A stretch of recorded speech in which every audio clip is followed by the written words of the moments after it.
दोस्तों नमस्कार। Trending talk show में आपका स्वागत है। मैं हूं विशाल सूर्यकांत। स्वतंत्रता दिवस पर लाल किले पर तिरंगा फहराने के बाद देश को संबोधित करते हुए प्रधानमंत्री नरेंद्र मोदी ने यूनिफॉर्म सिविल कोड पर अपनी सरकार का रुख एकदम साफ कर दिया।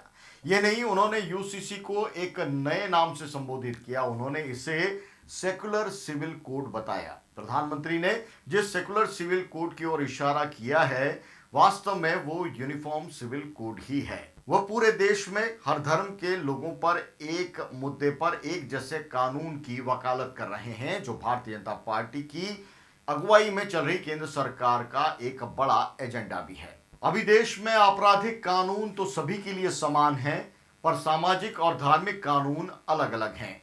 वैसे भारत में यूसीसी की चर्चा कोई नई बात नहीं है। सभी जानते हैं सियासत इस मुद्दे पर कितनी गरमाई है, लेकिन यह मुद्दा आज का नहीं बल्कि 1835 का है, जब अंग्रेज सरकार की एक रिपोर्ट में भी समान नागरिक कानून का जिक्र किया गया था। तब इसमें कहा गया कि अपराध, सबूत और ठेके जैसे मुद्दों पर एक जैसा कानून लागू करने की जरूरत है हिंदुस्तान में।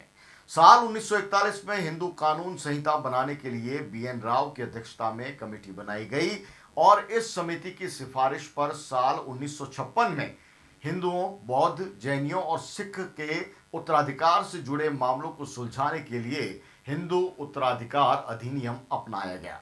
इसके बावजूद मुस्लिम, ईसाई और पारसियों के लिए अलग कानून रखे गए थे।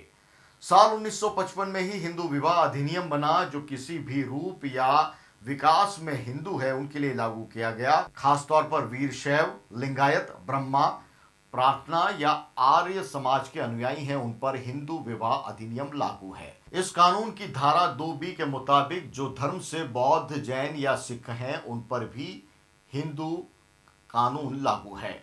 मुस्लिम, क्रिश्चियन, पारसी और यहूदियों के लिए अपने अलग अलग कानून हैं। वहीं भारतीय मुसलमान मुस्लिम पर्सनल लॉ एप्लीकेशन एक्ट 1937 को मानते हैं, जिसे वो शरीयत के कानून के मुताबिक बनाया गया प्रावधान कहते हैं। दरअसल ये कानून मुसलमानों के बीच विवाह, गोद लेने, विरासत, तलाक और उत्तराधिकार जैसे व्यक्तिगत मामलों को नियंत्रित करने के लिए इस्लामी कानून को मान्यता देता है।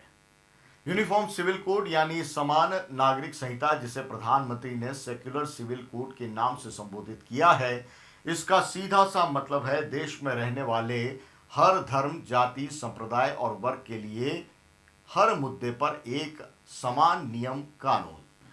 अनुच्छेद 44 में कहा गया है कि सभी नागरिकों के लिए देश में यूनिफॉर्म सिविल कोड बनाना सरकार का दायित्व है। बताते चलें कि देश में सबसे पहले उत्तराखंड राज्य के अंदर समान नागरिक संहिता कानून लागू हो चुका है। राजस्थान के अंदर भी इसका जिक्र हो रहा है। दिलचस्प बात यह कि उत्तराखंड में अनुसूचित जनजाति को इस कानून के दायरे से बाहर रखा गया है। तो फिर राजस्थान में, दक्षिणी राजस्थान में रहने वाले मीणा आदिवासी, दौसा के अंदर रहने वाले मीणाओं पर यह कानून किस रूप में काम करेगा, राजस्थान के अंदर क्या प्रावधान होंगे, ये देखना दिलचस्प होगा। लेकिन बात हो रही है देश की। देश में इसे लागू करने में समस्या क्या है?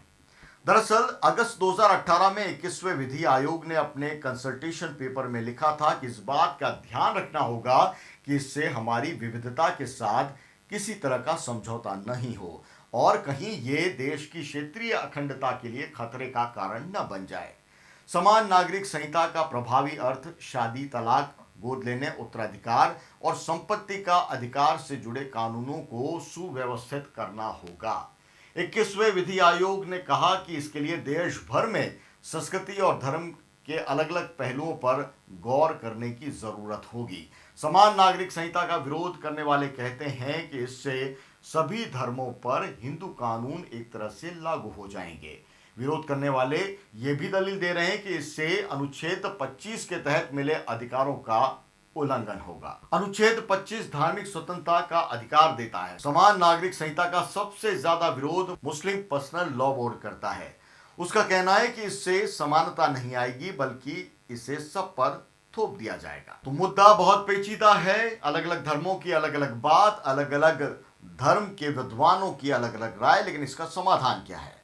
चलते चलते इसके समाधान का भी यहाँ पर जिक्र कर देते हैं। 2018 में विधि आयोग ने अपनी रिपोर्ट में कहा था कि समान नागरिक संहिता पर कोई आम सहमति नहीं होने के कारण पर्सनल लॉ बोर्ड में ही थोड़े सुधार की जरूरत है।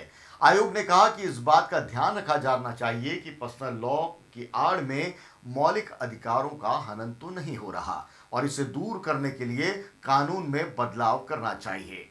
फिलहाल समान नागरिक संहिता का मामला 22वें विधि आयोग के पास है। विधि आयोग ने पिछले साल इस पूरे मुद्दे पर जनता की राय भी मांगी थी। हालांकि मामले के जानकार कहते हैं कि समान नागरिक संहिता को लागू करना बहुत टेढ़ी खीर है।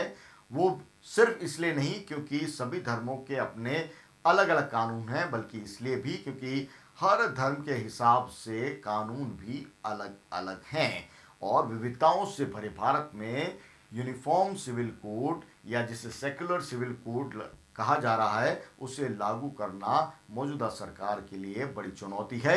लेकिन प्रधानमंत्री नरेंद्र मोदी ने लाल किले की प्राचीर से इस बात का ऐलान कर दिया है, जरूरत पर जोर दिया है। अब ये जरूरत कैसे पूरी होगी देश की, ये सरकार को तय करना है और समाज के तमाम लोगों को मिलकर तय करना है। ट्रेंडिंग टॉक शो में आज इतना ही। मुझे दीजिए इजाजत, फिर मिलेंगे अगले वीडियो में। नमस्कार। जैसलमेर के नगर परिषद सभापति हरिवल्लभ कल्ला की ओर से समस्त देशवासियों को स्वतंत्रता दिवस और रक्षाबंधन की हार्दिक शुभकामनाएं। इस स्वतंत्रता दिवस के मौके पर समस्त देशवासियों से एक विनम्र अपील: जन्म और मृत्यु और विवाह का पंजीयन अवश्य करवाएं, बिजली व पानी बचाएं और वृक्षारोपण कर पर्यावरण को बचाएं, शिक्षा को बढ़ावा देवें, शहर को स्वच्छ बनाए रखें, रोजगार गारंटी योजना के अंतर्गत पंजीकरण जरूर कराएं, कूड़ा कचरा पात्र में ही डालें और शहर को साफ सुथरा बनाएं, खुले में शौच ना करें और शौचालय को बनाकर उसका नियमित उपयोग करें, विधवा विकलांग वृद्धावस्था एवं पालनहार योजना में पात्र अभ्यर्थी पंजीकरण करवा कर उसका लाभ जरूर लेवे, समस्त जन कल्याणकारी योजनाओं का लाभ जरूर उठावे।